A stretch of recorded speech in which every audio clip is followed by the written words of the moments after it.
নমস্কার বন্ধুরা, Lakshmi rail blog 157K চ্যানেলে সবাইকে স্বাগত। আজ আমি সবাইকে পটল চিংড়ি বানিয়ে দেখাবো।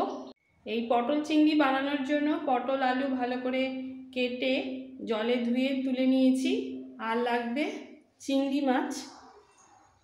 এই চিংড়ি মাছও ভালো করে পরিষ্কার করে ধুয়ে দুরকমভাবে রেডি করে নিয়েছি। কিছু নুন, হলুদ আর সামান্য সর্ষের তেল দিয়ে ম্যারিনেট করে রেখেছি, আর কিছু এমনি রেখে দিয়েছি। এবার গ্যাস অন করে কড়াই বসিয়ে দেবো। সবার প্রথমে পটল আলু ভেজে নিতে হবে। কড়াই গরম হয়ে গেছে। পটল আলু ভাজার জন্য দিয়ে দেবো সর্ষের তেল। তেলটা গরম হয়ে যাওয়ার পর সবার আগে আলুটা ভাজবো। তেল গরম হয়ে গেছে, এবার দিয়ে দিচ্ছি আলু। আলুটা আগে ভেজে তুলে নেবো, তারপর পটল ছাড়বো।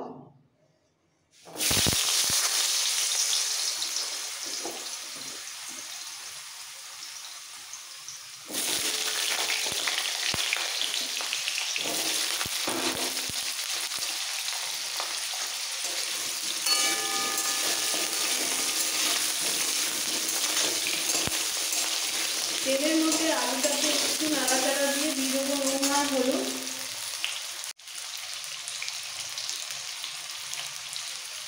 হাফ চামচ নুন,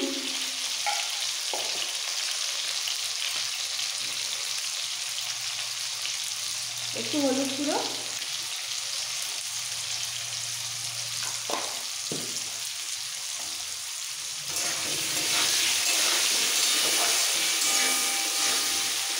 এবার আলুগুলোকে একদম গোল্ডেন ব্রাউন করে ভেজে নেব।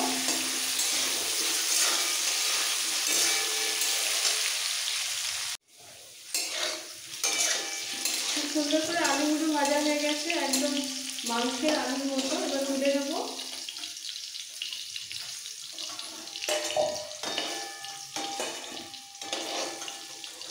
এইভাবে রান্না করলে দেখতে খেতে দুটোই ভালো লাগবে।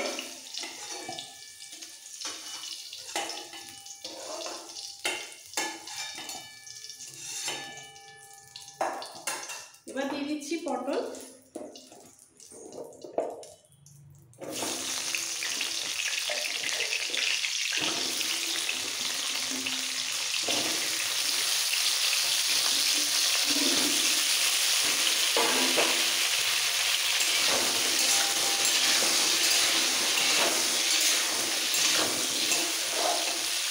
এই পটলের মধ্যে দিয়ে দেবো সামান্য নুন আর হলুদ, হাফ চামচের কম নুন আর একটু হলুদ গুঁড়ো।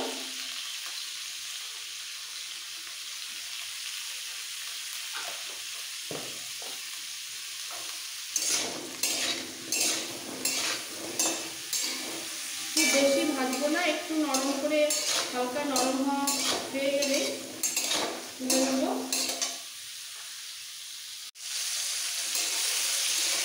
এই পটলটা ভাজা হতে হতে আমি চিংড়ি মাছ বাটাটা একটু দেখিয়ে দিই। এই পটল চিংড়ির জন্য ধুয়ে রাখা যে চিংড়ি মাছ নিয়েছিলাম, এই চিংড়িটাকে একটু বেটে নেবো।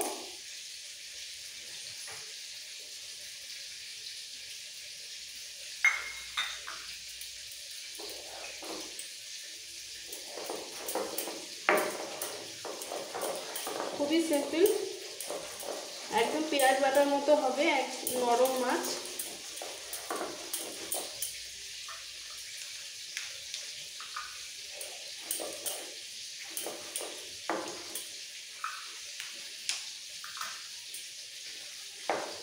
এই বাটাটা মিক্সিতেও হবে, আবার শিল বাটাতেও হবে।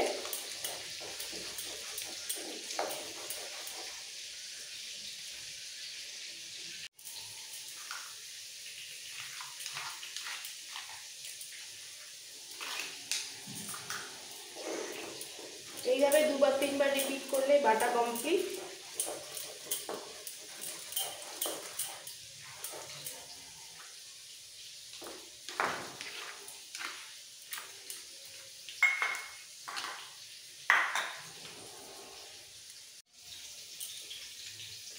মাছ বাটাটা রেডি হয়ে গেছে। এদিকে পটলটাও ভাজা হয়ে গেছে। তুলে নেবো, এর থেকে বেশি ভাজবো না।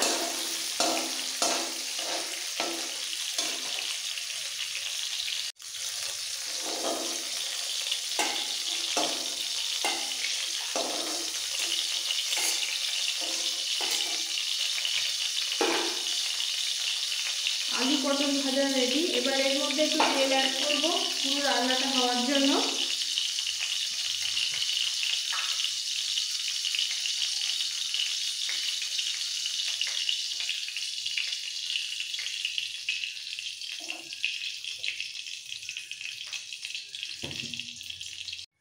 তেল গরম হয়ে গেছে, এবার নুন হলুদ দিয়ে মাখানো মাছগুলো, কাঁচা মাছগুলো সব ভাজার জন্য ছেড়ে দিলাম।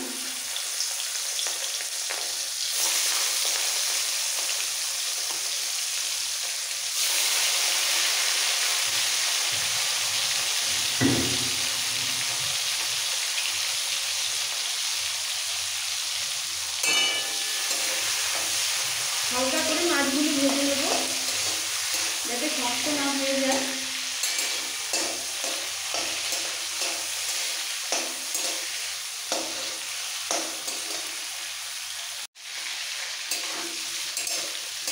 ভাজা হয়ে গেছে, কিন্তু গন্ধ বেরিয়ে গেছে চিংড়ি মাছের, এর থেকে বেশি আর ভাজবো না।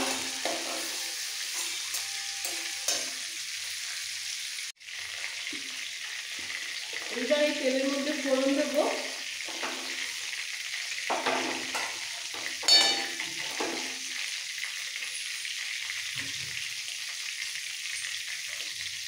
দুটো তেজপাতা,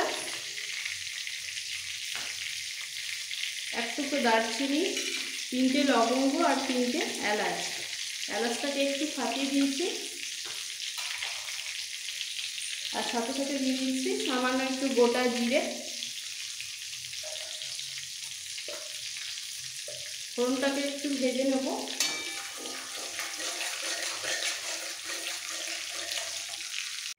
এবার দেব পেঁয়াজ বাটা। একটা মিডিয়াম সাইজের পেঁয়াজ বেটে নিয়েছি, সব পেঁয়াজটা দিয়ে দিচ্ছি।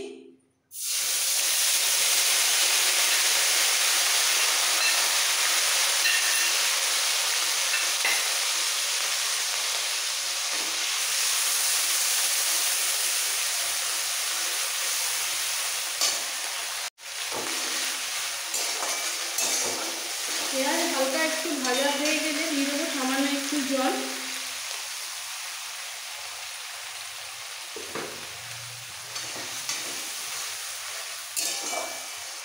এবার একে একে বাকি মশলাগুলো দিতে হবে।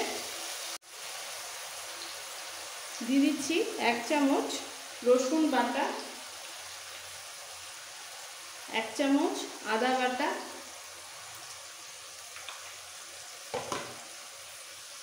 টেস্ট অনুযায়ী নুন, 1/2 চামচ নুন,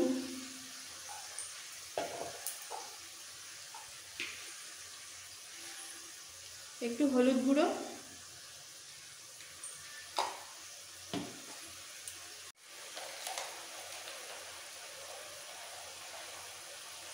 দেব একটু জিরে পাউডার,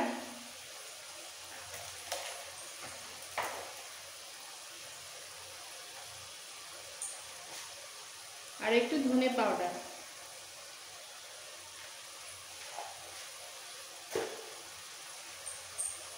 সব মশলা একটু মিক্স করে নেব, নিয়ে বাকি আরও একটু সামান্য চিনি দিতে হবে।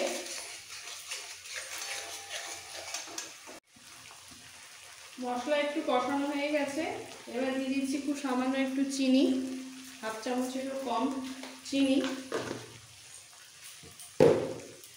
ঝালের টেস্ট অনুযায়ী দিয়ে দেবো লঙ্কা বাটা। এখানে শুকনো লঙ্কা কাঁচা লঙ্কা একসাথে বেটে নিয়েছি, 3টে শুকনো লঙ্কা, 3টে কাঁচা লঙ্কা, সবটা দিয়ে দিলাম।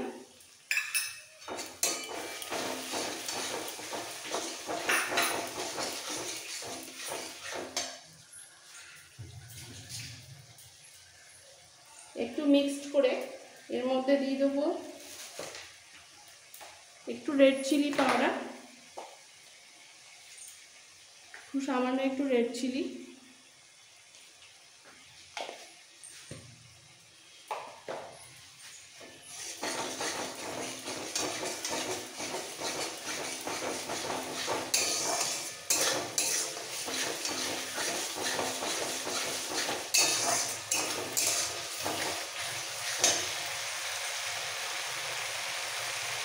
এরপর দেব মাছ বাটাটা, চিংড়ি মাছ বাটাটা এই সময় দিতে হবে।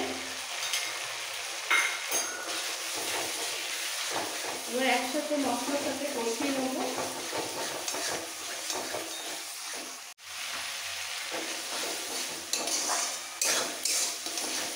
জাস্ট একটু মিক্স করে দিয়ে দেবো ভেজে রাখা পটল আলু।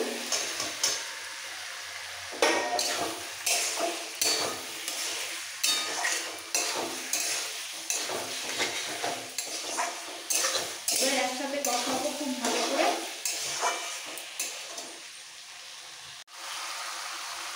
মশলার সাথে পটল আলু কষাতে কষাতে 2 চামচ টক দই ফেটিয়ে নিতে হবে, ঘরে পাতা টক দই।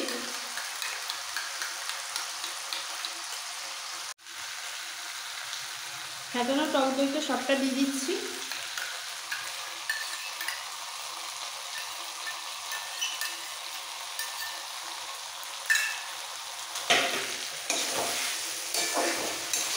সঙ্গে সঙ্গে মিক্স করে যেতে হবে।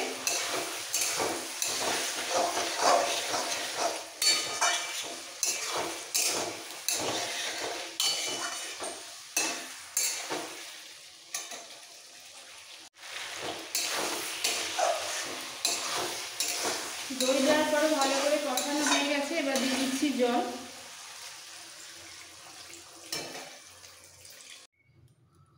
জলের পরিমাণটা বুঝে দিতে হবে, সেদ্ধও হবে। আর একটু মাখা মাখা করে নামাবো।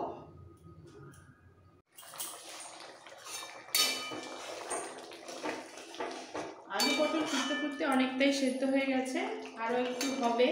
আর এই সময় দিয়ে দেবো সামান্য একটু গরম মশলা পাউডার, 1/2 চামচেরও কম গরম মশলা পাউডার একটু ছড়িয়ে দিলাম। আর ভেজে রাখা মাছগুলো এই সময় দিয়ে দেবো।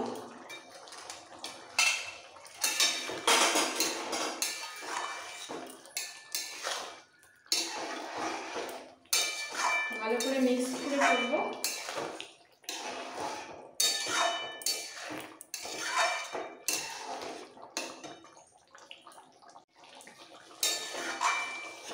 এইভাবে রান্না করতে করতে আলু পটল ভালোভাবে সেদ্ধ হয়ে গেছে, অসম্ভব টেস্ট হয়েছে। আর নামানোর আগে নুন ঝালটা একটু দেখে নিতে হবে। আলু পটল দিয়ে চিংড়ি মাছ আমার একদম রেডি। এবার আমি গ্যাসটা অফ করে একটা প্লেটে তুলে নেব। এইভাবে চিংড়ি মাছ দিয়ে আলু পটল বানিয়ে নর্মাল রাইস ছাড়াও ফ্রাইড রাইস, জিরা রাইস, পোলাওর সাথেও ভীষণ ভালো লাগবে। প্রতিটা বাইটেই চিংড়ি মাছের স্বাদ আসবে, মুখে পড়বে। বানিয়ে খাওয়ার পর অবশ্যই জানাবেন। ভালো লাগলে সব বন্ধুদের কাছে রিকোয়েস্ট রইল লাইক করার, নতুন বন্ধুদের কাছে রিকোয়েস্ট রইল সাবস্ক্রাইব করার জন্য। Thank you.